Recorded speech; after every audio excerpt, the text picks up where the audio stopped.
நண்பர்கள் அனைவருக்கும் வணக்கம். நம்ம இலக்கு 360 சேனல் மூலமாக இப்போ நியூவாக 8th ஸ்டாண்டர்ட் மட்டும் போட்டுடலாம் அப்படின்னு ஸ்டார்ட் பண்ணியிருக்கேன். 8th standard first lesson advent of the Europeans. So இவங்களை பற்றி நம்ம சொல்லிட்டு வரணும் அப்படின்னு சொல்லி பார்த்தோம்னா, மேக்ஸிமம் ஃபஸ்ட்டு நம்ம எப்பயுமே என்னென்னா 7th ஆல்ரெடி எல்லாருக்குமே தெரியும், இந்த சோர்சஸ் அப்படிங்கிற ஒரு டாபிக் சொல்லியிருப்போம். அந்த சோர்சஸ் அப்படிங்கிறது என்ன அப்படின்னு பார்த்தீங்கன்னா, ஒரு எவிடன்ஸ் தான், ஒரு ப்ரூஃப் ஏன்னு பார்த்தீங்கன்னா. ஸோ உங்களுக்கே தெரியும், த யூரோப்பியன் அப்படிங்கிறவங்க யாருன்னு பார்த்தீங்கன்னா, த யூரோப் அப்படிங்கிற ஒரு காண்டினென்ட்லேருந்து வந்தவங்க தான் யூரோப்பியன்ஸ். சரிங்களா? அவங்க ஏன் சார் இந்தியாவுக்கு வந்தாங்க? ஸோ எதுக்காக என்னென்னா மெயின் பர்பஸுக்காக இந்தியா வந்திருக்காங்க. ஸோ அவங்கள பற்றின டீட்டெயில்ஸ் யார் யாரெல்லாம் வந்தாங்க அப்படிங்கிறதான் இந்த லெசனில் ஓவராலாக என்னென்னா எலாபரேட்டாக கொடுத்துருக்காங்க. சார் எந்த ஒரு விஷயத்தை நம்ம சொல்லணும்னாலே முதல்ல என்னென்னு பார்த்தீங்கன்னா சோர்சஸ் அப்படிங்கிற ஒரு விஷயம் கண்டிப்பாக தேவை. ஸோ அந்த சோர்சஸ் அப்படிங்கிறது என்ன சார் அப்படின்னு பார்த்தோம்னா, the sources of modern India அப்படின்னு பார்க்கும்போது என்னென்ன சார் அது கொடுக்குது அப்படின்னு பார்த்தீங்கன்னா, help first to know the political socio economy and cultural development India அப்படின்னு சொல்லிட்டு, next well preserved record of Portuguese, Dutch, British, Danish and French. ஓகேங்களா? ஸோ இவங்களை பற்றின சோர்சஸ் எல்லாமே என்னன்னு சொல்லி பார்த்தீங்கன்னா நமக்கு கிடச்சிருக்கு. ஸோ அது மூலமாக தான் இவங்க எல்லாம் என்னென்னா இந்தியாவுக்கு ஏன் சார் வந்தாங்க, என்னென்னலாம் பண்ணாங்க, ஸோ அப்படிங்கிற டீட்டெயில் எல்லாத்தையும் என்னென்னா எக்ஸ்போஸ் பண்ணுது.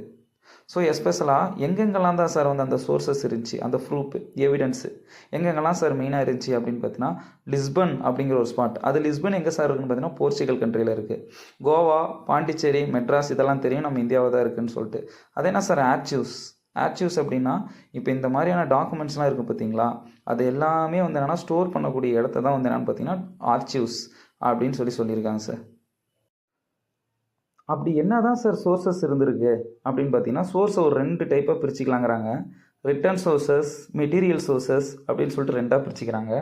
ஸோ அதில் ரிட்டர்ன் சோர்சஸ்லாம் என்னென்னா சார் இந்த யூரோப்பியன்ஸை பற்றி கிடச்சிருக்கு அப்படின்னு பார்த்தீங்கன்னா, மார்கோ போலோவோட அவங்க எழுதக்கூடிய அந்த ஒரு ரிட்டர்ன் சோர்சஸ் கிடச்சிருக்கு.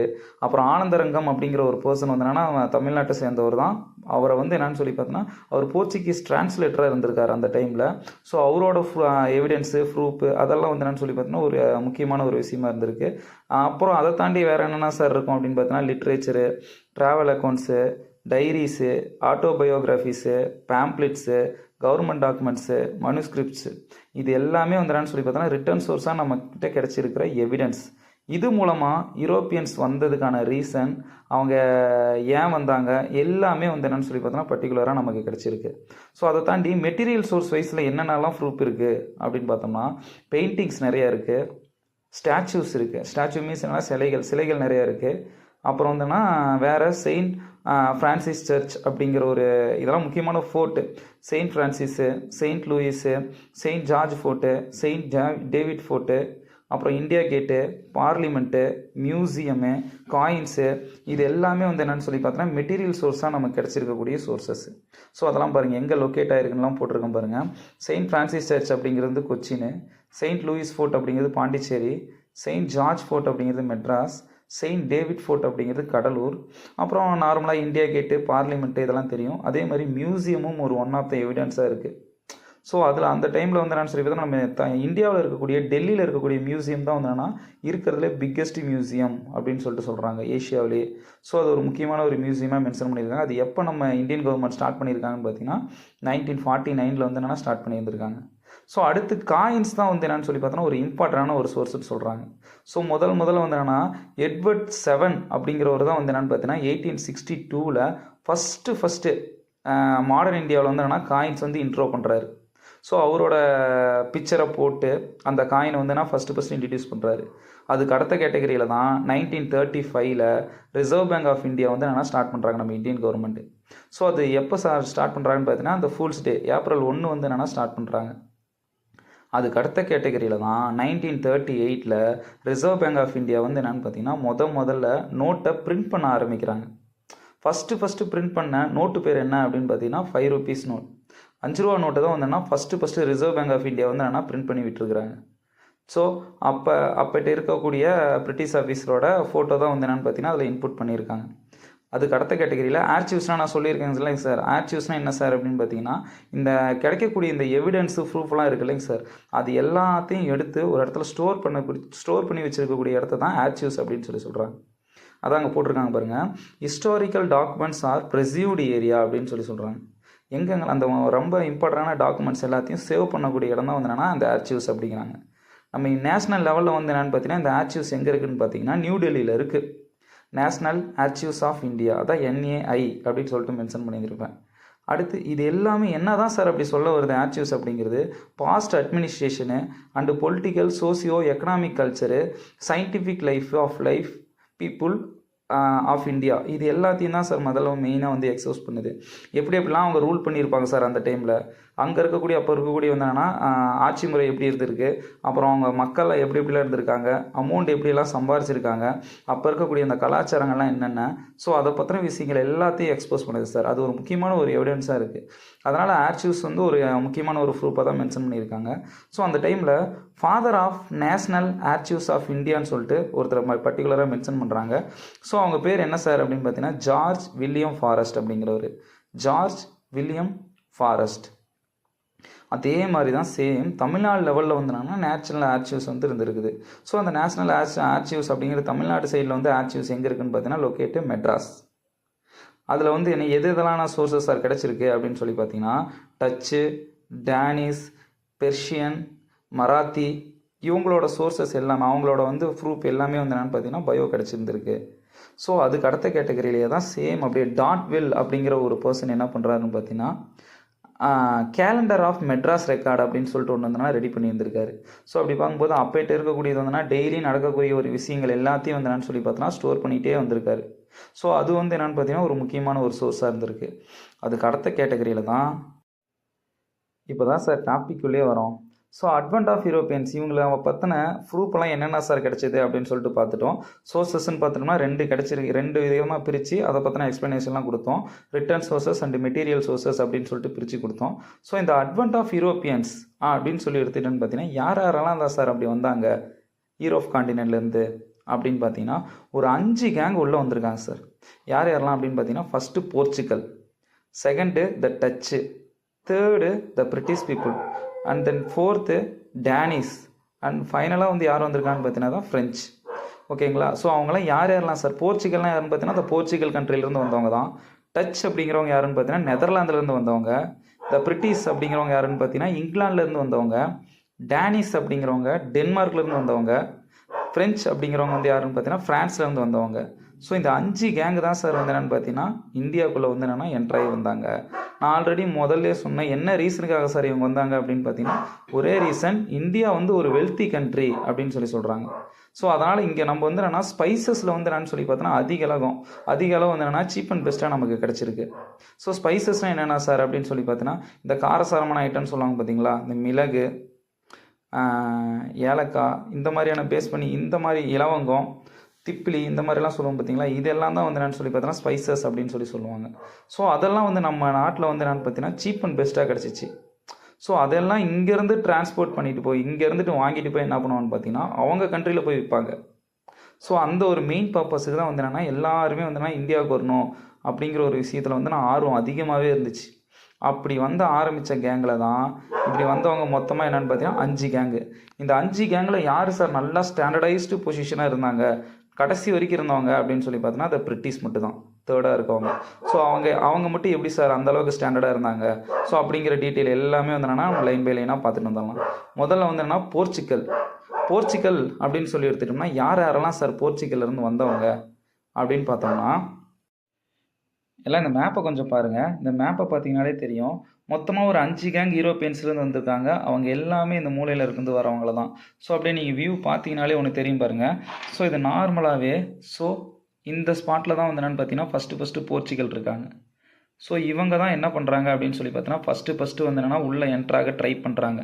அப்படி வந்த பர்சன் யார் சார் அப்படின்னு சொல்லி பார்த்தீங்கன்னா தான் பேர்த்தலோமியா டயஸ் அப்படிங்கிறவங்க. இந்த பேர்த்தலோமியா டயஸ் என்ன பண்ணுறாருன்னு பார்த்தீங்கன்னா அந்த டைமில் ட்ரை பண்ணிட்டு வராரு. இங்கேருந்து போர்ச்சுகல்லேருந்து ட்ரை பண்ணிவிட்டு இந்த மாதிரி கப்பல் வழியாக தான் வராரு. ஏன் சார் கப்பலில் வந்தாங்க, ஃப்ளைட்டில் வந்திருக்கலாம்ல சார் அப்படின்னு பார்த்தோம்னா அந்த காலத்துலாம் அந்த அளவுக்கு டெக்னாலஜிலாம் எதுவுமே கிடையாது. ஸோ அப்படி இருக்கும்போது மேக்ஸிமம் வந்துன்னா ட்ராவல்டு அப்படி டைம்லலாம். ஸோ அப்படி பார்க்கும்போது என்னென்னு பார்த்தீங்கன்னா ஷிப் ரூட் தான் வந்து என்னென்னா ஒரு ஏரியாவிலேருந்து இன்னொரு ஏரியாவுக்கு போகிறதுக்கான ஒரே வழி. ஸோ அப்படி பார்க்கும்போது என்னென்னு பார்த்தீங்கன்னா இந்த ஏரியாவிலேருந்து கரெக்டாக இங்கே தான் வந்து என்ன போர்ச்சுகல் இருக்குது சார். இங்கேருந்து பிரின்ஸ் ஹென்றி அப்படிங்கிற ஒரு வந்து என்ன இருக்கிறாரு, அவர் அந்த டைமில் போர்ச்சுகலில் பிரின்ஸு. அவர் வந்து என்னென்னா என்கரேஜ் பண்ணுவார். யார் இந்த மாதிரி வந்து என்னென்னா ட்ராவல் பண்ணிவிட்டு இந்த மாதிரி வாயேஜ் ரூட்டில் போகிறாங்க அப்படின்னு சொல்லி பார்த்தனால எல்லாருக்குமே வந்து என்னன்னு சொல்லி பார்த்தோன்னா அவர் வந்து என்னென்னா சப்போர்ட் பண்ணுவார். அப்படி ஃபஸ்ட்டு சப்போர்ட் பண்ணி யார் என்ட்ராகிறாங்க அப்படின்னு பார்த்தீங்கன்னா தான் பார்த்தலோமியா டயஸ் வந்து நான் ஃபஸ்ட்டு என்ட்ராகிறாங்க. ஸோ அங்கே பாருங்கள் இந்த பென்சிலில் போட்டிருப்போம் பாருங்கள். ஸோ அவங்க அப்படியே அப்படி மூவ் பண்ணிட்டு இந்த அட்லாண்டிக் ஓஷன் வழியாக அப்படி வரும்போது எங்கே சார் ரீச் ஆகிறாங்கன்னு பார்த்தீங்கன்னா இந்த சதன் பார்ட், ஆப்பிரிக்காவோட சதன் பார்ட்டில் கரெக்டாக ரீச் ஆகிறாங்க. இங்கே ரீச் ஆன உடனே அவங்க என்ன பண்ணுறாங்கன்னு பார்த்தீங்கன்னா ஒரே என்ஜாய்மெண்ட்டு. என்னன்னு பார்த்தீங்கன்னா நான் இந்தியாவுக்கு ரீச் ஆகிட்டேன். ஸோ அப்போ அப்படிங்கும்போது பயங்கர செலிப்ரேஷன் பண்ண ஆரம்பிச்சிட்டார் அந்த டைமில். ஏன் அப்போ அந்த டைமில் வந்து அங்கே இருந்த ஒரு முக்கியமான கிங் யார் சார் அப்படின்னு சொல்லி பார்த்தீங்கன்னா கிங் ஜான் II அப்படிங்கிறவர். ஸோ இதை பார்த்தீங்கனாலே உங்களுக்கே நல்லாவே தெரியும். ஸோ இவர் தான் வந்து என்னன்னு சொல்லி இதுதான் வந்து என்னன்னா ஃபுல் பயோ. ஸோ அப்படி பார்க்கும்போது என்னென்னு பார்த்தீங்கன்னா பிரின்ஸ் ஹென்றி போர்ச்சுகல் அப்படிங்கிறவர் வந்து என்னென்னு பார்த்தீங்கன்னா ஃபஸ்ட்டு என்கரேஜ் பண்ணதுக்கப்புறம் பேர்த்தலோமியா டயஸ் வந்து என்ன முதல்ல போகிறாரு, எக்ஸ்போஸ் பண்ணுறாரு. அதில் பார்க்கும்போது என்னடான்னு பார்த்தீங்கன்னா தான் பிரின்ஸ் ஹென்றி வந்து என்னென்னு பார்த்தீங்கன்னா போர்ச்சுகலை சேர்ந்தவர் சொன்ன உடனே பேர்த்தலோமியா டயஸ் என்ன பண்ணுறாருன்னு பார்த்தீங்கன்னா ட்ரை பண்ணிட்டு போகிறாரு. 1487 அவர் ரீச் ஆன இடம் எங்கே அப்படின்னு சொல்லி பார்த்தீங்கன்னா நான் ஆல்ரெடி சொன்னோம் பார்த்தீங்களா, அந்த சதன் பார்ட்டில் வந்து என்னன்னு சொல்லி பார்த்தீங்கன்னா ரீச் ஆகுறாரு. ஆனால் அந்த டைமில் வந்து என்னென்னா அவருக்கு ஏமாற்றம் தான் அடைஞ்சிருக்குது. அதுக்கு அடுத்த கேட்டகரியில் தான் வந்து என்னென்னு பார்த்தீங்கன்னா ட்ரை பண்ணுறாரு, ஆனால் அவரால் முடியல. அதுக்கு அடுத்து தான் வந்து என்னென்னா ரெண்டாவதாக ஒரு முக்கியமான ஒரு ஆள் வராங்க. யாருன்னு பார்த்தீங்கன்னா வாஸ்கோ ட காமா. வாஸ்கோ ட காமா கரெக்டாக நான் பாருங்கள் ரெட் டாட் போட்டுருந்துருப்போம் பாருங்கள். ஸோ இந்த ரெட் டாட்லேருந்து கரெக்டாக வந்து என்னன்னு சொல்லி பார்த்தீங்கன்னா அவர் வந்த ட்ராவலிங் தான். ஸோ அவர் பாட்டுக்கு ஃபஸ்ட்டு வராரு, அப்படியே ட்ராவல் பண்ணிட்டு வந்துட்டு சேம் அதே மாதிரி தான் இந்த பார்த்தீங்கன்னா இந்த பக்கம் சவுத் ஆப்பிரிக்காவில் வந்து என்னென்னு பார்த்தீங்கன்னா ரீச் ஆகுறாங்க. ரீச் ஆகிட்டு இந்த இடத்துக்கு பேர் என்னன்னு சொல்லி பார்த்தீங்கன்னா கேப் ஆஃப் குட் ஹோப் அப்படின்னு சொல்லி சொல்கிறாங்க. இந்த மொசாம்பிக் அப்படிங்கிற ஒரு ஸ்பாட்டை தாண்டி இந்த கேப் ஆஃப் குட் ஹோப் அப்படிங்கிற ஒரு ஸ்பாட்டில் தான் ரீச் ஆகுறாங்க. ஸோ இந்த இடம் ரீச் ஆகிட்டு அந்த டைமில் வந்து என்னென்னு பார்த்தீங்கன்னா அவருக்கு ஒருத்தர் சப்போர்ட் பண்ணுறாரு. நம்ம இந்தியன் செயலர் வந்து ஒருத்தர் வந்து என்னன்னா சப்போர்ட் பண்ணுறாரு. அது மூலமாக ஈஸியாக அந்த கேப் ஆஃப் குட் ஹோப்லேருந்து என்ன பண்ணுறாருன்னு பார்த்தீங்கன்னா அடுத்து ஈஸியாக வந்து என்னன்னு சொல்லி பார்த்தீங்கன்னா இந்தியாவை நோக்கி அவர் ட்ராவல் ஆகிட்டு வந்துட்டு கரெக்டாக இந்தியாவில் ரீச் ஆகுறாங்க. கரெக்டாக அந்த வாஸ்கோ ட காமா ரீச் ஆன இடம் எங்கன்னு பார்த்தீங்கன்னா இப்போ கேரளாவில் கேலிக்கட் அப்படின்னு சொல்லி சொல்லுவாங்க. அது கேலிக்கட்னா என்ன சார் அப்படின்னு பார்த்தீங்கன்னா கள்ளிக்கோட்டை அப்படின்னு சொல்லி சொல்லுவாங்க. அங்கே தான் வந்து என்னன்னு சொல்லி பார்த்தீங்கன்னா வாஸ்கோ ட காமா முதல்ல போய் அங்கே ரீச் ஆகுறாரு. எப்போ சார் அவர் ரீச் ஆகுறாரு அப்படின்னு சொல்லி பார்த்தீங்கன்னா 1498. அதுக்கு அடுத்த கேட்டகரியில் தான் வந்து என்னென்னா வாஸ்கோ ட காமா 1498 ரீச் ஆகிட்டாரா, கேலிக்கட்டுங்கிற ஒரு இடத்துல இறங்கிட்டாரா. அப்போ இருந்த அரசர் யார் சார் அப்படின்னு பார்த்தீங்கன்னா கிங் சாமரின் அப்படிங்கிறவர் வந்துன்னா அந்த இடத்துல ரூல் பண்ணிட்டு இருந்தவர் நம்ம இந்தியாவில் கேரளா சைடில். ஓகேங்களா, அவர் ரீச் ஆகிட்டு அவர்கிட்ட வந்து முதல்ல பர்மிஷன்லாம் கேட்குறாங்க. சரி ஓகேப்பா, வந்தவங்களை எல்லாத்தையும் வாழ வைக்கிறது தான் நம்மளோட மெயின் பழக்கமே. சரி வாசாமி உனக்கு என்ன ட்ரேடுக்கு தானே வந்திருக்க. அவங்க வாஸ்கோ ட காமா வந்த மெயின் பர்பஸ் என்னென்னா ட்ரேடு. அங்கே சும்மா ஒரு கடையை ஓப்பன் பண்ணோம், அங்கே இருக்கிற இதெல்லாம் எடுத்து வந்து இங்கே விற்கணும், இங்கே இருக்கிற நல்ல ஐட்டம்ஸ்லாம் அங்கே எடுத்துகிட்டு போய் விற்கணும் அப்படிங்கிற ஒரு கான்செப்ட்டுக்காக தான் மெயினாக வந்தேன்னா வாஸ்கோ ட காமா உள்ளே வந்திருக்காரு. வந்துட்டு அதே மாதிரி வந்தேன்னா அவர்கிட்ட பர்மிஷன் கேட்குறாங்க. பர்மிஷன் கேட்டு ஓகே அப்படின்னு சொல்லிட்டு இது பண்ணோன்னே அதுக்கப்புறமேட்டு ரிட்டர்ன் போயிடுறாரு. இவர் சொன்ன மூலமாக என்னன்னு சொல்லி பார்த்தோன்னா ரெண்டாவதாக ஒரு ஆள் வர்றாரு. அவர் பேர் என்னன்னு பார்த்தீங்கன்னா பெட்ரோ அல்வாரஸ் காப்ரல் அப்படின்னு சொல்லி சொல்கிறாங்க. அவர் எப்படி வந்தாரோ வாஸ்கோ ட காமா அதே மாதிரி இவர் வராரு, பெட்ரோ அல்வாரஸ் காப்ரல். அவர் கிட்டத்தட்ட வந்தோன்னா ஒரு 13 கப்பல் எடுத்துகிட்டு 100க்கும் மேற்பட்ட அந்த சோல்ஜர்ஸ்லாம் எல்லாத்தையும் கூட்டிகிட்டு என்ன பண்ணுறாரு பார்த்தீங்கன்னா நம்ம இந்தியாவுக்குள்ளே வராரு. ரெண்டாவதாக வந்த பர்சன் யார் சார் அப்படின்னு பார்த்தீங்கன்னா பெட்ரோ அல்வாரஸ் காப்ரல் அப்படிங்கிறவர் தான். அதுக்கு அடுத்த கேட்டகரியில் தான் வாஸ்கோ ட காமா செகண்ட் டைம் மறுபடியும் வந்து வராரு இந்தியாவுக்கு. அப்போ எப்போ சார்னு பார்த்தீங்கன்னா 1501 அப்படின்னு பார்க்கும்போது 1501 வந்து என்னென்னா வராரு. அந்த டைமில் 20 கப்பலோட உள்ளே ரீச் ஆகிட்டு அந்த டைமில் வந்தோன்னா கண்ணனூர் அப்படிங்கிற ஸ்பாட்டில் வந்தோன்னா ட்ரேடிங் சென்டர் ஃபஸ்ட்டு ஸ்டார்ட் பண்ணுறாரு. வணிக மையம்னு சொல்லுவாங்கள்ல, ட்ரேடிங் சென்டர். அவர் கடை ஓப்பன் பண்ணாருன்னு சொன்ன பார்த்தீங்களா, ஃபஸ்ட்டு கடை எங்கே ஓப்பன் பண்ணுறாருன்னு பார்த்தீங்கன்னா கண்ணனூரில் ஓப்பன் பண்ணுறாரு. அதுக்கப்புறம் தான் வந்தோன்னா 2 இடத்துல வந்தோன்னா எஸ்டாப்ளிஷ் பண்ணுறாரு, பிரான்ச் வந்து ஓப்பன் பண்ணுறாரு. கேலிக்கட்டுங்கிற ஒரு இடம், கொச்சின்னு ஒரு இடம், 2 ஸ்பாட்டில் வந்து என்னென்னு பார்த்தீங்கன்னா பிரான்ச் ஓப்பன் பண்ணுறாரு. அதுக்கப்புறம் தான் வந்து என்னென்னா கொச்சினை வந்து ஒரு கேபிட்டலாகவே ஃபிக்ஸ் பண்ணிட்டாங்க. போர்ச்சுகலோட ஃபஸ்ட்டு கேபிட்டல் எங்கே அப்படின்னு பார்த்தீங்கன்னா தலைநகரம் கொச்சின் அப்படின்னு சொல்லிட்டு மென்ஷன் பண்ணுறோம். அதே மாதிரி ட்ரேடிங் கேபிட்டல் எங்கே அப்படின்னு பார்த்தோம்னா கண்ணனூர். ஸோ இதெல்லாம் முடிச்சுட்டு அடுத்து தேர்ட் அட்டப்டாக ரிட்டர்ன் போயிட்டு மறுபடியும் வந்து என்னென்னலாம் இங்கெல்லாம் பொருள் வேணுமோ அதெல்லாம் வாங்கிட்டு எடுத்துகிட்டு என்ன பண்ணுறாருன்னு பார்த்தீங்கன்னா அவர் போர்ச்சுகல் கிளம்பி போயிடுவார். 3வது தடவையாக 1524 1524 தேர்ட் டைம் வரும்போது தான் உடம்பு சரியில்லாமல் என்ன பண்ணுவார்னு பார்த்தீங்கன்னா கொச்சின்லேயே இறந்துருவார். அது எப்போ சார்னு பார்த்தீங்கன்னா டிசம்பர் 1524 வந்து என்னன்னு சொல்லி பார்த்தீங்கன்னா வாஸ்கோட காமா இறந்துருவார். ஸோ அதோட வந்து என்னென்னா அவரோட ஏரா முடிஞ்சு போயிடும். ஸோ அடுத்த கேட்டகரியில் போர்ச்சுகல் யார் வராங்க அப்படின்னு பார்த்தீங்கன்னா வாஸ்கோட காமாவுக்கு அடுத்து வந்தது யார் சார் அப்படின்னு பார்த்தீங்கன்னா ஃப்ரான்சிஸ்கோ டி அல்மெய்டா அப்படிங்கிறவர் தான். இவர் வந்து என்னென்னா போர்ச்சுகல்லேருந்து வந்த ஃபஸ்ட்டு கவர்னர் யாருன்னு பார்த்தீங்கன்னா ஃப்ரான்சிஸ்கோ டி அல்மெய்டா தான். ஸோ அவர் ஒரு முக்கியமான ஒரு பர்சனாக இருக்கிறாங்க. அதுக்கு அடுத்த கேட்டகரியில் இவரை பற்றின ஒரு இம்பார்ட்டன்ட் சோர்ஸ் எல்லாம் சொல்லணும்னு பார்த்தோம்னா இவர் வந்து ப்ளூ வாட்டர் பாலிசி அப்படிங்கிறது வந்து என்னன்னு பார்த்தீங்கன்னா இவர் ஒரு மும்முரமான ஒரு தீவிரமான ஒரு விஷயமா இருந்திருக்காரு. அது என்ன சார் ப்ளூ வாட்டர் பாலிசி அப்படின்னு பார்த்தீங்கன்னா இந்த கடலில் வரும் பார்த்தீங்களா, கடல் லெவலில் வந்தோன்னா நாங்கள் தான்ப்பா ஸ்ட்ராங்காக இருக்கணும் அப்படிங்கிற ஒரு விஷயத்தில் வந்து என்னன்னா நல்லா ஸ்ட்ராங் பொசிஷன் கொண்டு வரணும் அப்படின்னு நினச்ச ஒரு ஆள் தான் ஃப்ரான்சிஸ்கோ டி அல்மெய்டா. அதே மாதிரி என்ன ஆகுதுன்னு பார்த்தீங்கன்னா இவருக்கு தகுந்த மாதிரியே ஒரு ஃபைட் வேறு நடக்குது. முஸ்லீம்ஸ்க்கும் இவருக்கும் சேர்ந்து வந்தனா அந்த கடல்லே வந்தனா ஒரு நேவல் ரேஸ் வந்து நடக்குது. ஸோ அந்த டைமில் என்ன ஆகுது அப்படின்னு சொல்லி பார்த்தீங்கன்னா ஃபஸ்ட் டைம் வந்து என்னன்னு பார்த்தீங்கன்னா அல்மெய்டா வந்து என்னன்னு சொல்லி பார்த்தோன்னா டிஃபீட் ஆகிட்டாரு, தோத்துட்டாரு. அந்த டைமில் அன்ஃபார்ச்சுனேட்டாக என்ன ஆகும் அப்படின்னு சொல்லி பார்த்தோன்னா அவங்களோட சன் வேறு வந்து என்னென்னா இறந்துருவாங்க அந்த பேட்டில். ஸோ அது அவருக்கு வந்து பெரிய இம்பேக்ட் ஆகி போயிடும். அதுக்கப்புறமேட்டு என்ன தான் பண்ணுறதுன்னு தெரியாமல் திரும்பவும் அவங்கள பீட் பண்ணணும் அப்படின்னு சொல்லிட்டு தான் மறுபடியும் ட்ரை பண்ணிட்டு என்ன பண்ணுவார்னு பார்த்தீங்கன்னா 1509 அந்த டைமில் திரும்பவும் வந்து என்னன்னு சொல்லி பார்த்தோன்னா ஃபைட் நடக்கும். அந்த ஃபைட்டில் அல்மெய்டா வின் பண்ணுவாங்க, சக்ஸஸ் ஆவாங்க. பட் ஆனால் இவரை பெரிய இம்பேக்ட்லாம் எதுவும் பண்ணல. இந்தியாவில் எடுத்துக்கிட்டோம் அப்படின்னு பார்த்தீங்கன்னா பெரிய இம்பேக்ட்லாம் நான் எதுவும் பண்ணல. மெயின் இதுதான் அவர் போர்ச்சுகல்லேருந்து வந்த முக்கியமான ஒரு கவர்னர், ஒரு ஃபஸ்ட்டு கவர்னர் யாருன்னு பார்த்தீங்கன்னா ஃப்ரான்சிஸ்கோ டி அல்மெய்டா அப்படிங்கிறவர் தான். அவ்வளோதான். ஃப்ரான்சிஸ்கோ டி அல்மெய்டாவை பற்றி சொல்லணும்னா அவ்வளோதான். ஸோ அதுக்கு அடுத்த கேட்டகரி யாருன்னு பார்த்தீங்கன்னா அல்ஃபோன்சோ டி அல்புகர்க் அப்படிங்கிற ஒரு பர்சன் வந்து என்னென்னா திரும்ப அடுத்த கேட்டகரியாக வராரு. இவரை தான் வந்து என்னென்னா ரியல் ஃபவுண்டர் ஆஃப் போர்ச்சுகீஸ் அப்படின்னு சொல்கிறாங்க. ஏன் சார் அப்படி சொல்கிறாங்க அப்படின்னு பார்த்தீங்கன்னா இவர் வந்து என்னென்னு பார்த்தீங்கன்னா ஃபஸ்ட் எடுத்துனே வந்துட்டு இவர் சும்மா ட்ரேடு மட்டும் வந்து பண்ணாமல் கோவாவையும் வந்து என்னென்னு பார்த்தீங்கன்னா கேப்சர் பண்ணிவிட்டு அவர் கண்ட்ரோலுக்கு வந்து என்னென்னு பார்த்தீங்கன்னா கொண்டு வந்துட்டார். அதுக்கடுத்து இவர் என்ன பண்ணியிருக்காருன்னு பார்த்தீங்கன்னா நிறைய மேரேஜ் எல்லாம் வந்து என்னன்னு சொல்லி பார்த்தோன்னா என்கரேஜ் பண்ண ஆரம்பித்தார். என்ன சார் மேரேஜ் பண்ணுவார் அப்படின்னு சொல்லி பார்த்தீங்கன்னா இங்கேருந்து வந்தக்கூடிய போர்ச்சுகீஸ் பீப்புளெலாம் இருக்காங்க பார்த்தீங்களா, அந்த போர்ச்சுகீஸ் பர்சன்ஸ் எல்லாத்தையும் இங்கே இந்தியாவில் இருக்கக்கூடிய பெண்கள்லாம் இருக்காங்க பார்த்தீங்களா, அவங்க கூட மேரேஜ் பண்ணி வைக்கிறது. இப்போ மேரேஜ் பண்ணி வச்சோம்னா வந்து என்னென்னா சொல்லி பார்த்தோன்னா அடுத்த கட்ட நடவடிக்கைக்கு பிறக்கக்கூடிய பையன் பொண்ணெல்லாம் இருக்காங்க பார்த்தீங்களா, அவங்க எல்லோரும் வந்து என்னென்னு சொல்லி பார்த்தோன்னா ஆட்டோமேட்டிக்காக வந்து என்னென்னு பார்த்தீங்கன்னா போர்ச்சுகீஸாக தான் கன்வெர்ட் ஆகிற மாதிரி தான் இருக்கும். அப்படிங்கும்போது ஈஸியாக வந்து என்னன்னு சொல்லி பார்த்தோன்னா பாப்புலேஷன் வைஸ்லையும் கொஞ்சம் க்ரோத் ஆக ஆரம்பிச்சிச்சு, ப்ளஸ் சப்போர்ட்டும் கிடைக்க ஆரம்பிச்சிச்சு. ஸோ அதனால் வந்துன்னா இவர் என்கரேஜ் பண்ணார் மேரேஜ் எல்லாம் பண்ணணும் அப்படிங்கிற ஒரு விஷயத்தில். அதுக்கு அடுத்த கேட்டகரியில் அப்போ இருந்த லீடர் யார் சார், நம்மளை ரூல் பண்ணிட்டு இருந்தவங்க யார் சார் அப்படின்னு பார்த்தீங்கன்னா இந்தியாவில் விஜயநகர எம்பையர் இருந்திருக்கு அந்த டைமில். அந்த டைமில் அவங்ககிட்டயும் வந்து என்னன்னா ஃப்ரெண்ட்ஷிப் வச்சுட்டு ஃப்ரெண்ட்லி ரிலேஷன்ஷிப்போடு இருந்தனால வந்து என்னென்னு பார்த்தீங்கன்னா இவரை தான் வந்து என்னென்னா ரியல் ஃபவுண்டர் ஆஃப் போர்ச்சுகீஸ் அப்படின்னு சொல்கிறாங்க. அல்ஃபோன்சோ டி அல்புகர்க் வந்து என்னென்னா சொல்கிறாங்க. இவர் முடிஞ்ச உடனே தான் அடுத்து நினோ டி குன்னா அப்படின்னு சொல்கிறாங்க. நினோ டி குன்னா இவங்களை எடுத்துட்டோம் அப்படின்னு பார்த்தீங்கனாலே மேக்ஸிமம் எங்கெங்க சார் அப்படின்னு பார்த்தீங்கன்னா கொச்சின் டு கோவா அப்படிங்கிற இடத்துல வந்து என்னன்னு சொல்லி பார்த்தீங்கன்னா இவரை வந்து என்னன்னு சொல்லி பார்த்தோன்னா ஃபஸ்ட்டு ஸ்பாட் வச்சுருக்காங்க. இங்கெல்லாம் ட்ரேடிங் சென்டர் வச்சுருந்துருக்காரு. அதுக்கு அடுத்த கேட்டகரியில் என்னன்னு பார்த்தீங்கன்னா பசியன், டயூ, டாமனு, அப்புறம் சார்சல்ட்டு, ஹூக்லி, சாந்தோமு இந்த மாதிரி ஏரியாலாம் என்ன பண்ணுறாருன்னு பார்த்தீங்கன்னா ட்ரேடிங் சென்டரும் வச்சு கொஞ்சம் முடிஞ்ச வரைக்கும் ட்ரை பண்ணுறாரு, டெவலப் பண்ணுறாரு. ஓகேவா? அது என்ன sir first Cochin to Goa போட்டிருக்கிறது என்ன சார் அப்படின்னு பார்த்தீங்கன்னா ஃபஸ்ட்டு கொச்சின்லேருந்து அவங்களோட கேபிட்டல் கோவாவுக்கு வந்து என்னென்னா ட்ரான்ஸ்ஃபர் பண்ணுறாரு. அதுக்கப்புறம் ஒரு ரொம்ப இம்பார்ட்டண்டான பாயிண்ட் என்னென்னு பார்த்தீங்கன்னா டொபாக்கோ. அது என்ன சார் டொபாக்கோ அப்படின்னு பார்த்தீங்கன்னா இந்த போதைப் பொருள்னு சொல்லுவாங்கள்ல, புகையிலை. ஸோ அந்த போதைப் பொருள் ஃபஸ்ட்டு வந்து என்னென்னா இன்ட்ரடியூஸ் பண்ணது இந்தியாவுக்கு யார் சார் அப்படின்னு பார்த்தீங்கன்னா போர்ச்சுகீஸ் தான். எஸ்பெஷலி யாரோட பீரியடில் சார் அப்படின்னு பார்த்தீங்கன்னா நினோ டி குன்னா அவங்களோட பீரியடில் வந்து என்னென்னா இந்த டொபாக்கோ அப்படிங்கிறது வந்து ஃபஸ்ட்டு கொண்டு வந்திருக்கிறாங்க. அதே மாதிரி ஃபஸ்ட்டு பிரிண்டிங் ப்ரெஸ் வந்து என்னென்னா போர்ச்சுகீஸ் எங்கே சார் இது பண்ணியிருக்காங்கன்னு பார்த்தீங்கன்னா கோவாவில். அதுக்கப்புறம் தான் வந்து என்னென்னு சொல்லி பார்த்தோன்னா நிறையா சோர்சஸ் எல்லாம் வந்து என்னென்னு சொல்லி பார்த்தோன்னா பிரிண்ட் பண்ண ஆரம்பித்தாங்க. எப்போ சார் பார்த்தீங்கன்னா கோவாவில் 1556. அதுக்கப்புறமேட்டு 17th century வரும்போது என்னென்னு பார்த்தீங்கன்னா ஓவராலாகவே போர்ச்சுகீஸ் லேயர் வந்து என்னென்னு சொல்லி பார்த்தீங்கன்னா டெக்ளைன் ஆக ஆரம்பிச்சிச்சு சார். டெக்ளைன் மீன்ஸ் என்ன சார் அப்படின்னு பார்த்தீங்கன்னா அதோட வந்துன்னா வீழ்ச்சி, அதோட முடியுது அவங்களோட ஏரா. ட்ரை பண்ணுறாங்க, அவங்க ஸ்டாண்டிங் பொசிஷன் வர முடியல. அதுக்கு அடுத்த கேட்டகரி யார் சார்னு பார்த்தீங்கன்னா ரெண்டாவது டாப்பிக்கு த டச்.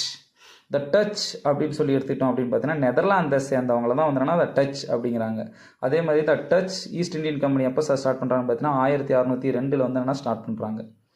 ஃபஸ்ட்டு எங்கே சார் இவங்களோட ட்ரேடிங் சென்டர் இருக்குதுன்னு பார்த்தீங்கன்னா மசூலிப்பட்டினம் அப்படிங்கிற ஸ்பாட், அது ஆந்திர பிரதேசில் இருக்குது. 1605 இவங்க ஸ்டார்ட் பண்ணுறாங்க ட்ரேடிங்கு. அதுக்கப்புறம் தான் வந்து என்னன்னா நாகப்பட்டினம் ரெண்டாவது.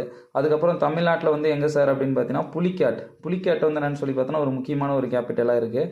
அடுத்து வந்து என்னன்னா silk, cotton, indigo, rice, opium. அது என்ன சார் ஒபியம் அப்படின்னு பார்த்தோம்னு வச்சிங்களேன், அந்த ஒபியம் அப்படிங்கிறது என்னன்னு பார்த்தீங்கன்னா அபினி அப்படின்னு சொல்லி சொல்லுவாங்க. இந்த கஞ்சா செடி அப்படின்னு சொல்லி சொல்லுவாங்க பார்த்தீங்களா, அதுதான் வந்து என்னன்னா இந்த ஒபியம் அப்படின்னு சொல்லி சொல்கிறாங்க. இது எல்லாமே வந்து என்னன்னு சொல்லி பார்த்தோன்னா மெயினாக வந்து என்னன்னு சொல்லி பார்த்தோன்னா எக்ஸ்போர்ட் பண்ண ஆரம்பித்தாங்க. ஓகேவா. அதுக்கு அடுத்த கேட்டகரியில் தான் இவங்க எங்கெங்கெல்லாம் வந்து ட்ரேடிங் சென்டர் வச்சுருந்துருக்காங்க அப்படின்னு பார்த்தீங்கன்னா புலிக்காட், சூரத், சின்சூரா, காசிம் பஜார், பாட்னா, நாகப்பட்டினம், பேலசோர், கொச்சி, இந்த ஸ்பாட்டில் எல்லாம் வந்து என்னென்னு பார்த்தீங்கன்னா இவங்களோட ட்ரேடிங் சென்டர் வந்து இருந்திருக்கு. அதுக்கு அடுத்த கேட்டகரியில் என்ன சார் அப்படின்னு பார்த்தீங்கன்னா தான் இவங்க எப்படி சார் வந்து டெக்ளைன் ஆக ஆரம்பிக்கிறான்னு பார்த்தீங்கன்னா ஒரு சின்ன இன்சிடென்ட் ஒன்று இருக்குது சார். அது என்னென்னு பார்த்தீங்கன்னா 1623 அம்பாயினா அப்படிங்கிற ஒரு இன்சிடென்ட் சார். என்ன சார் அப்படி நடந்துச்சு அப்படின்னு பார்த்தீங்கன்னா த டச்சஸ் அந்த டச் ஈஸ்ட் இந்தியன் கம்பெனி என்ன பண்ணிட்டாங்கன்னு பார்த்தீங்கன்னா 10 பிரிட்டிஷ் ஆஃபீஸரையும் 9 ஜாப்பனீஸ் ஆஃபீஸரையும் கிட்டத்தட்ட வந்து என்னன்னு சொல்லி பார்த்தீங்கன்னா கொன்றுவாங்க, மர்டர் பண்ணிடுவாங்க. ஸோ அது ஒரு பிக் இம்பேக்ட் வந்து என்ன கிரியேட் பண்ணி இருந்திருக்குது. அதனால் என்னாச்சுன்னு பார்த்தீங்கன்னா பிரிட்டிஷுக்கும் டச்சுக்கும் வந்து என்னென்னு பார்த்தீங்கன்னா ஃபைட் நடந்துருக்குது. ஸோ அதில் வந்து என்னென்னா பிரிட்டிஷ் வந்து என்னென்னா ஸ்டாண்டர்டைஸ்டாக வந்துடுவாங்க. ஓகேங்களா. அவங்கள பற்றின பிரிட்டிஷ் பற்றின ஸ்டோரி வந்து நம்ம அப்புறம் பார்க்கலாம். ஸோ இவங்க தமிழ்நாடு சரௌண்டிங்கில் மெயினாக என்னென்ன சார் பார்த்தோம்னா ஜெல்டிரையா அப்படிங்கிற ஒரு ஃபோர்ட் வந்து என்னன்னு சொல்லி பார்த்தோன்னா பில்ட் பண்ணியிருந்திருக்காங்க, ஜெல்டிரியா அப்படிங்கிறது. அதுக்கப்புறம் தமிழ்நாட்டில் முக்கியமான ஒரு ட்ரேடிங் சென்டர்லாம் எங்கெங்கே சார் இவங்க வந்து பண்ணாங்க அப்படின்னு பார்த்தீங்கன்னா த டச்சுங்கிறவங்க புலிக்காட், நாகப்பட்டினம், புன்னக்காயல், போர்ட்டோனோவா, கடலூர், அந்த நெக்ஸ்ட் ஆஃப் ஆல் தேவனாம்பட்டினம், இங்கே எல்லாம் தான் சார் வந்து என்னென்னா இவங்களோட ட்ரேடிங் சென்டர் வந்து என்னென்னா டச் பீப்புள் வந்து மேக் பண்ணாங்க. அதுக்கு அடுத்த கேட்டகரியில் தான் இந்த பிரிட்டிஷ் முக்கியமான ஒரு லேயருக்குள்ளே நம்ம வந்துட்டோம். நம்மளை வந்து கிட்டத்தட்ட வந்து என்னென்னா 1947 வரைக்கும் நம்மளை அடிமையாக வச்சுருந்துட்டு ரூல் பண்ண ஒரு முக்கியமான ஒரு ஆள் தான் பிரிட்டிஷு. இவங்க எப்படி சார் வந்தாங்க, அதுக்கப்புறமேட்டு எப்படி சார் வந்து இவங்க ஸ்டாண்டிங் ஆனாங்க, எப்படி சார் இவ்வளோ வருஷம் ரூல் பண்ணாங்க த பிரிட்டிஷ். ஸோ த பிரிட்டிஷ் அப்படின்னு எடுத்துட்டோம்னாலே இந்த பிரிட்டிஷ் ஈஸ்ட் இந்தியன் கம்பெனி அப்படிங்கிறது முதல்ல எப்போ சார் ஸ்டார்ட் பண்ணுறாங்கன்னு பார்த்தீங்கன்னா December 31, 1600 British East Indian company அப்படிங்கிறது வந்து ஸ்டார்ட் பண்ணுறாங்க. அப்போ வந்து என்னென்னா இந்த பிரிட்டிஷ் ஈஸ்ட் இந்தியன் கம்பெனியோட லீடர் பேர் ஒரு கவர்னரும் 24 டேரக்டரும் வந்து என்ன 2 பேர் தான், ரெண்டு கேட்டகரியாக பிரிச்சுட்டு மொத்தம் 25 பேர் தான் வந்து என்னென்னா இந்த பிரிட்டிஷ் ஈஸ்ட் இந்தியன் கம்பெனியோட மொத்த ஹெட்டு. ஸோ இவனுங்கெல்லாம் சேர்ந்து ஃபஸ்ட்டு ஸ்டார்ட் பண்ணிட்டானுங்க இங்கிலாண்டில். அதுக்கப்புறம் தான் வந்து என்னென்னா ட்ரேடிங்காக நாங்கள் போகிறோம் சார் அப்படின்னு சொல்லிட்டு என்ன பண்ணுறாங்கன்னா ஷிப் மூலமாக வந்து என்னென்னா எல்லா பக்கமும் ட்ராவல் பண்ண ஆரம்பிக்கிறாங்க. அப்படி இந்தியாவுக்குள்ளே வரும்போது முதல்ல யார் சார் வந்து பிரிட்டிஷ் ஆஃபீஸர் உள்ளே வராருன்னு பார்த்தீங்கன்னா த கேப்டன் ஹாக்கின்ஸ் அப்படிங்கிறவர் தான் வந்து ஃபஸ்ட்டு உள்ளே வராரு. அந்த டைமில் நம்ம இந்தியாவை ரூல் பண்ணிட்டு இருந்தது யார் சார்னு பார்த்தீங்கன்னா ஜஹாங்கீர். ஸோ அவர் வந்து என்னென்னா எடுத்தோடனே வந்து என்னென்னா பர்மிஷன் கொடுக்கலாம் அப்படின்னு சொல்லிட்டு சூரத்தை பிளான் பண்ணாங்க. ஆனால் சூரத்தை பிளான் பண்ணும்போது என்னென்னு பார்த்தீங்கன்னா இது வந்து தப்பாக தெரியுது, நம்ம தேவையில்லாமல் வந்து பிரச்சனை வந்துட வேணாம் அப்படின்னு சொல்லிட்டு என்ன பண்ணுறாங்கன்னு பார்த்தீங்கன்னா அந்த டைமில் இவர் வந்து அக்செப்ட் கொடுக்க மாட்டார்.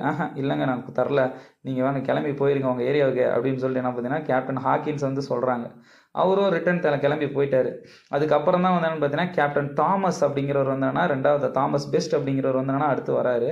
அவர் என்ன பண்ணுறாரு அப்படின்னு சொல்லி பார்த்தோன்னா அந்த டைமில் என்னன்னு சொல்லி பார்த்தீங்கன்னா அவருக்கு சப்போர்ட்டாக ஜஹாங்கீருக்கு யாரெல்லாம் சப்போர்ட்டாக இருந்த யூரோப்பியன்ஸ்லாம் இருக்கானுங்களோ அவனுக்குள்ளலாம் ஃபைட் பண்ண ஆரம்பித்தார். அதில் ஃபைட் பண்ணி தாமஸ் பெஸ்ட்டு அவரோட பெஸ்ட்டை காட்டி விட்டார். அவர் வந்து என்னென்னு சொல்லி பார்த்தீங்கன்னா நீட்டாக வின் பண்ண உடனே என்ன பண்ணுறான்னு பார்த்தீங்கன்னா எந்த இடத்துல அட்டாக் மெயினாக நடந்திருக்குன்னு பார்த்தீங்கன்னா சூரத்தில் நேவல் பேட்டில் ஒன்று நடந்திருக்குது. சூரத்தில் கடலில் சண்டை நடந்திருக்குது. அதில் அந்த தாமஸ் பெஸ்ட் அப்படிங்கிறவர் வின் பண்ணிட்டாரு. அதுக்கப்புறமேட்டு முதல்ல 1613 சூரத்தில் British government British East Indian company என்ன பண்ணுதுன்னு பார்த்தீங்கன்னா என்டர் பண்ணிட்டாங்க. ட்ரேடிங் சென்டர் வந்து என்னென்னா ஸ்டார்ட் பண்ணிட்டாங்க. அதுக்கப்புறமேட்டு தான் தாமஸ் ராய் வந்துட்டு என்னென்னு பார்த்தீங்கன்னா ஒரு ஸ்டாண்டிங் பொசிஷன் வந்து என்னென்னா 1615 வந்து என்னென்னு சொல்லி பார்த்தீங்கன்னா ரெடி பண்ணிட்டாரு.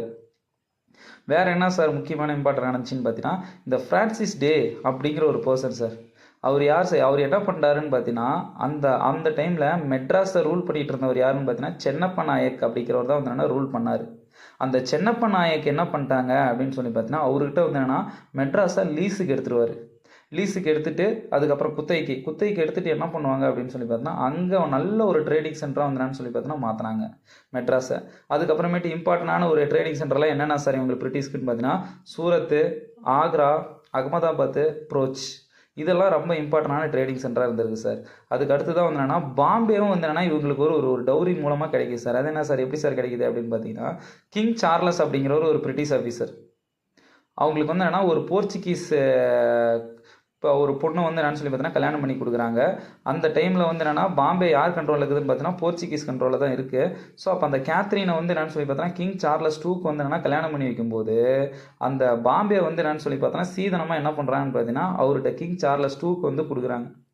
பார்த்தீங்களா, யாரோட இதை எடுத்து யார் யார் கொடுக்குறான்னு பார்த்தீங்களா. ஸோ அப்படி பார்க்கும்போது பாம்பே தூக்கி அங்கே கொடுத்துட்றாங்க சீதனமாக கேத்ரினுக்கு கொடுத்து கிங் சார்லஸ் டூக்கு வந்து என்னென்னா ரீச் ஆகுது.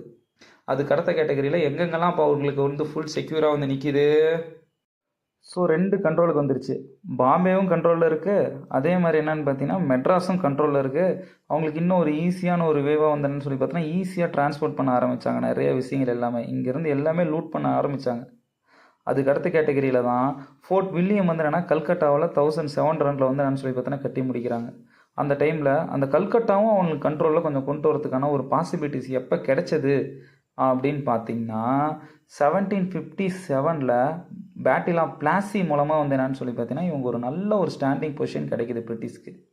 என்ன சார் அப்படி பேட்டில் ஆஃப் பிளாசியில் நடந்திருக்கு அப்படின்னு பார்த்தீங்கன்னா அப்போ அந்த டைமில் ரூல் பண்ணிகிட்டு இருந்த நம்ம இந்தியன் கவர்மெண்ட் ஆஃப் கிங் யார் சார் அப்படின்னு பார்த்தீங்கன்னா சிராஜ் உத்தவ்லா அப்படிங்கிறவர் தான் 1757 ரூல் பண்ண பர்சன். அந்த டைமில் அவர் வந்து என்னென்னா கொஞ்சம் குட்டி பையன்தான். அப்படிங்கும்போது ஒரு அந்தளவுக்கு வந்து என்னென்னா லீடர்ஷிப்லாம் இருக்காது. அப்படிங்கும்போது அந்த டைமில் இருந்த பிரிட்டிஷ் ஆஃபீஸர் ராபர்ட் கிளைவ் என்ன பண்ணுறாரு அப்படின்னு பார்த்தீங்கன்னா இவர் வந்து என்னன்னு சொல்லி பார்த்தோன்னா அட்டாக் பண்ணிட்டு இவர் சொல்கிறதெல்லாம் நம்ம கேட்கக்கூடாது, நம்மளை வந்து நம்ம இந்த ஏரியாவை ஆக்குபை பண்ணலாம் அப்படிங்கிற ஒரு இமேஜினேஷன் வந்துருக்குது அந்த டைமில். முடிஞ்ச வரைக்கும் 2 பேத்துக்குள்ளே வந்து என்னன்னு சொல்லி பார்த்தோன்னா அந்த போட்டி புறாமலாம் இருக்குது. இவர் விஷயம் தெரிஞ்சிட்டாரு சிராஜ் உத்தவ்லா. 2 பேத்துக்குள்ளே ஃபைட் நடக்குது. ஆனால் வந்து என்னன்னு சொல்லி பார்த்தோன்னா ஃபைனலாக யார் வின் பண்ணுறாங்க அப்படின்னு பார்த்தீங்கன்னா இவர் தான் நம்மளால் வந்து ராபர்ட் கிளைவ் வந்து என்னென்னா வின் பண்ணுறாரு பிரிட்டிஷ் ஆஃபீஸரு. அதுக்கப்புறமேட்டு என்னன்னு சொல்லி பார்த்தா அந்த சரௌண்டிங் இருக்கக்கூடிய பெங்கால் சரௌண்டிங் ஃபுல்லாக கிட்டத்தட்ட வந்து என்னென்னா ராபர்ட் கிளைவ் கண்ட்ரோலுக்கு வந்துருச்சு. எப்போ ஃபுல்லாக கண்ட்ரோலுக்கு வந்தது அப்படின்னு பார்த்தீங்கன்னா தான் இந்த 1764 பேட்டில் ஆஃப் பக்சாரில் வந்து என்னென்னு பார்த்தீங்கன்னா ஃபுல் கண்ட்ரோலில் வந்து என்னென்னு சொல்லி பார்த்தோன்னா ராபர்ட் கிளைவுக்கு வந்துருச்சு. அவர் வந்ததுக்கு அப்புறம் தான் வந்து என்னென்னா கிட்டத்தட்ட வந்து என்னென்னு சொல்லி பார்த்தோன்னா இந்த சைடு எடுத்துகிட்டுனா மெட்ராஸ் வந்து மாகாணம்னு சொல்லுவாங்க, பிரசிடென்சி. இந்த ஏரியாவும் வந்து என்னென்னா பிரிட்டிஷ் கண்ட்ரோல் வந்துச்சு. இந்த பக்கம் பாம்பே ஆல்ரெடி வந்து சீதனமாக வந்துருச்சு, இந்த ஏரியாவும் கண்ட்ரோலுக்கு வந்துருச்சு. இந்த பக்கம் எடுத்துக்கிட்டோன்னு பார்த்தீங்கன்னா பெங்காலும் வந்து என்னன்னு சொல்லி பார்த்தோன்னா அவங்களுக்கு வந்து கண்ட்ரோலுக்கு வந்துருச்சு. ஸோ அதுக்கப்புறமேட்டு வேறு என்ன சார் சொன்ன மாதிரி எல்லாமே இவங்க சைடில் வந்தோன்னா எல்லாமே இந்த பக்கம் இருந்தும் ட்ராவல் பண்ண ஆரம்பித்தாங்க, இந்த பக்கம் இருந்தும் அனுப்ப ஆரம்பித்தாங்க, இந்த சைடில் இருந்தும் அனுப்ப ஆரம்பித்தாங்க. ஸோ அப்படி பார்க்கும்போது என்னென்னா எல்லா சைட்லேயும் அவங்களுக்கு வந்து என்னன்னு சொல்லி பார்த்தோன்னா பீஸ்ஃபுல்லாக வந்து என்னன்னு சொல்லி பார்த்தோன்னா ட்ரான்ஸ்ஃபர் பண்ண அந்த டிரான்ஸ்போர்ட் வந்து என்னன்னு சொல்லி பார்த்தோன்னா பண்ண ஆரம்பித்தாங்க. எக்ஸ்போர்ட் அண்ட் இம்போர்ட்லாம் பல விஷயங்கள் வந்தனால லூட் பண்ண ஆரம்பித்தாங்க. அவ்வளோதான் சார். ஃபைனலாக வந்து என்னென்னு பார்த்தீங்கன்னா இந்த 2 பேட்டில் முடிஞ்ச உடனே நல்ல ஸ்ட்ராங் பொசிஷன் வந்த பிரிட்டிஷ் ஆல்மோஸ்ட் இந்தியாவை ஃபுல்லாக அவனுக்கு கண்ட்ரோலுக்கு கொண்டு வர ஆரம்பிச்சிட்டாங்க சார். இதோட எப்போ சார் இந்த பிரிட்டிஷ் ஈஸ்ட் இந்தியன் கம்பெனி நம்ம இந்தியாவோட முடிஞ்சது அப்படின்னு சொல்லி பார்த்தீங்கன்னா 1858 பிரிட்டிஷ் ஈஸ்ட் இந்தியன் கம்பெனி அப்படின்னு ஸ்டார்ட் பண்ணி வந்தாங்க பார்த்தீங்களா. அவங்களோட ஏரா ஃபுல்லாக வந்து என்னென்னு பார்த்தீங்கன்னா நம்ம இந்தியாவிலேருந்து என்னென்னு சொல்லி பார்த்தோன்னா முடிஞ்சு போகிறாங்க. அப்புறம் 1858க்கு அப்புறம் தான் வந்து அந்த 1858 என்ன பண்ணுறாங்கன்னு பார்த்தீங்கன்னா டேரெக்டாக நம்ம வந்து இங்கிலாந்து கண்ட்ரோலுக்கே போயிடுவோம். அதுதான் நடந்தது அப்போ அந்த டைமில். அவ்வளோதான் சார். ஸோ டோட்டலாக வந்து என்னென்னா பிரிட்டிஷ் எடுத்துட்டோம் அப்படின்னு சொல்லி பார்த்தோன்னா இவ்வளோ தான் கான்செப்ட்டு. அடுத்து நெக்ஸ்ட்டு யார் சார் அப்படின்னு பார்த்தீங்கன்னா டேனிஷ் ஈஸ்ட் இந்தியன் கம்பெனி. அது எப்போ சார் ஸ்டார்ட் பண்ணுறான்னு பார்த்தீங்கன்னா மார்ச் 17, 16 மார்ச் 17 வந்து என்னென்னு பார்த்தீங்கன்னா ஸ்டார்ட் பண்ணுறாங்க. இவங்க எங்கேருந்து சார் வந்திருக்கான்னு பார்த்தீங்கன்னா டென்மார்க்லேருந்து வந்தவங்க தான் வந்து என்னென்னா டேனிஷ் ஈஸ்ட் இந்தியன் கம்பெனி அப்படிங்கிறது. இதை ஸ்டார்ட் பண்ணது யார் சார் அப்படின்னு சொல்லி பார்த்தீங்கன்னா கிறிஸ்டியன் IV அப்படிங்கிறவர் தான் வந்து என்னென்னு பார்த்தீங்கன்னா இந்த டேனிஷ் ஈஸ்ட் இந்தியன் கம்பெனி அப்படிங்கிறத ஸ்டார்ட் பண்ணுறாங்க. தமிழ்நாட்டில் வந்து எங்கே சார் வந்து என்னென்னா ஸ்டார்ட் பண்ணுறாங்க அப்படின்னு ட்ரேடிங் சென்டர்னு பார்த்தீங்கன்னா திராகம்பார் அப்படிங்கிற ஒரு ஸ்பாட்டு, தமிழில் சொல்லணும்னா தரகம்பாடி அப்படின்னு சொல்லுவாங்க. அங்கே தான் சார் வந்து என்னென்னா இவங்க வந்து டேனிஷ் ஈஸ்ட் இந்தியன் கம்பெனி வந்து என்னன்னு சொல்லி பார்த்தீங்கன்னா முக்கியமான ஒரு ஏரியாவாக இருந்திருக்கு. அதுக்கப்புறம் செராம்பூர் வந்து என்னென்னா பெங்காலில் இருக்குங்க சார். அது வந்து ஒரு ஒன் ஆஃப் வந்து என்னென்னா ஹெட் ஆஃபீஸ் அப்படின்னு சொல்லலாம் டேனிஷ்க்கு. அது 1676 வந்து என்னென்னா பெங்காலில் கிரியேட் பண்ணாங்க செராம்பூரில். ஃபைனலாக இவங்க எப்போ சார் வந்து என்ன அந்த டேனிஷ் ஈஸ்ட் இந்தியன் கம்பெனி வந்து டிஃபீட் ஆகுறாங்கன்னு பார்த்தீங்கன்னா 1845 வந்து என்னன்னா ஃபெயில்டு. அதுக்கப்புறமேட்டு இவங்களால ஸ்டாண்டிங் பொசிஷனில் இருக்க முடியல. இவங்க பாட்டுக்கு வந்து என்னன்னு சொல்லி பார்த்தோன்னா கிளம்பி போயிடுறாங்க. அந்த டைமில் வந்து என்னன்னா சீகன் பால்கு அப்படிங்கிற ஒரு முக்கியமான ஒரு ஆள், இவர் வந்து பிரிட்டிங் ப்ரெஸ் பேஸ் பண்ணி ஒரு முக்கியமான ஒரு பர்சன் தான். அந்த டைமில் திராகம்பார் அப்படிங்கிறது இவர் எப்படி சொல்கிறாருன்னு பார்த்தீங்கன்னா டேனிஸ்பர்க் அப்படின்னு சொல்கிறாங்க. ஓகேங்களா. இவங்களுக்கு அடுத்து டேனிஸ்க்கு அடுத்து யார் சார் வராங்கன்னு பார்த்தீங்கன்னா த பிரெஞ்ச். இவங்க தான் சார் வந்து என்னன்னு சொல்லி பார்த்தோன்னா ட்ரேடிங் பர்பஸுக்காக வந்த லாஸ்ட் யூரோப்பியன் அப்படின்னு சொல்கிறாங்க the French. The French East Indian company was started 1664 France. ஓகேவா. இவர் வந்து என்னன்னா 1664 தான் வந்து என்னன்னு பார்த்தீங்கன்னா ஃப்ரெஞ்ச் ஈஸ்ட் இந்தியன் கம்பெனி வந்து ஸ்டார்ட் பண்ணுறாங்க. யார் ஸ்டார்ட் பண்ணாங்க அப்படின்னு சொல்லி பார்த்தோன்னா கால்பர்ட். யார் சார் இந்த கால்பர்ட் அப்படின்னு பார்த்தீங்கன்னா லூயிஸ் 14 அப்படிங்கிற கிங் கிட்ட வந்து என்னன்னா மினிஸ்டராக ஒர்க் பண்ணவர் தான் இந்த கால்பர்ட்.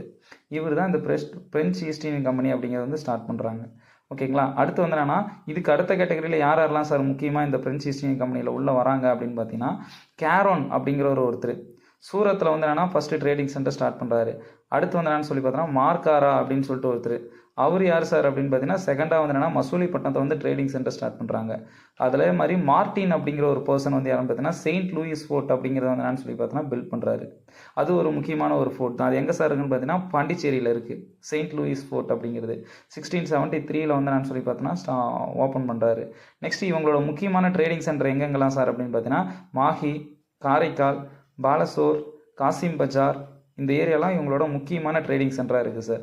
ஸோ ஃபைனலாக அடுத்த கேட்டகரியில் யாரெல்லாம் சார் வராங்கன்னு பார்த்தீங்கன்னா 1742 டியூப்ளெக்ஸ் அப்படிங்கிறவர் வந்து என்னன்னா ரூல் பண்ண ஆரம்பிக்கிறார். இந்த பிரெஞ்ச் ஈஸ்ட் இந்தியன் கம்பெனியை வந்து என்ன கண்ட்ரோல் பண்ணுறாரு. அதுக்கப்புறம் டூமாஸ் அப்படிங்கிறவங்க கடைசியாக வராங்க. இதுக்கப்புறம் என்னன்னு சொல்லி பார்த்தோன்னா பிரெஞ்ச் ஈஸ்ட் இந்தியன் கம்பெனி வந்து என்னன்னா ஒரு ஸ்டாண்டிங் பொசிஷனாக இல்லை. அதுக்கப்புறம் ஃபுல்லாக டிஃபீட் ஆக ஆரம்பிக்குது. அதுக்கப்புறமேட்டு ஒரு சின்ன இம்பார்ட்டன்ட் பாயிண்ட் என்னன்னா இதே மாதிரி சேம் வந்து ஒரு 6வது ஒரு கேங் இருக்காங்க. அவங்க யார் சார்னு பார்த்தீங்கன்னா ஸ்வீதேஷ் ஈஸ்ட் இந்தியன் கம்பெனி அப்படின்னு சொல்கிறாங்க. அந்த ஸ்வீதேஷ் ஈஸ்ட் இந்தியன் கம்பெனி யார் சார் அப்படின்னு பார்த்தீங்கன்னா ஸ்வீடன் அப்படிங்கிற கண்ட்ரி சேர்ந்தவங்கள தான் ஸ்டார்ட் பண்ணதான் வந்தாங்கன்னா ஸ்வீதேஷ் ஈஸ்ட் இந்தியன் கம்பெனி அப்படிங்கிறது. 1731 கோதன்பர்க் அப்படின்னு சொல்கிறாங்க. அவர் தான் வந்து என்னன்னு சொல்லி பார்த்தீங்கன்னா ஸ்டார்ட் பண்ணியிருந்திருக்காரு. அவ்வளோதான் சார். ஃபைனலாக வந்து என்னன்னு சொல்லி பார்த்தோன்னா இந்த கர்நாடிக் வார் அப்படின்னு சொல்லிட்டு ஒன்று வரும் சார். அதில் தான் இந்த பிரிட்டிஷ் கவர்மெண்ட் வந்து என்னன்னு சொல்லி பார்த்தோம்னா இந்த பிரிட்டிஷ் ஈஸ்ட் இந்தியன் கம்பெனி செம்ம ஸ்டாண்டிங் பொசிஷனாக வந்துடுவாங்க. ஓகே. அதெல்லாம் வந்து என்னன்னு சொல்லி பார்த்தோன்னா 2வது லெசனில் நம்ம டீட்டெயிலாக பார்க்கலாம் சார். கர்நாடிக் வார்னா என்ன, த பேட்டில் ஆஃப் பிளாசினா என்ன, பேட்டில் ஆஃப் பக்சார்னா என்ன, ஆங்கிலோ மைசூர் வார், ஆங்கிலோ மராத்தா வார். ஸோ இது எல்லாமே வந்து என்னன்னா 2வது லெசனில் நம்ம டீட்டெயிலாக எலாபரேட்டாக பார்க்கலாம் சார். ஓகே. தேங்க்யூ.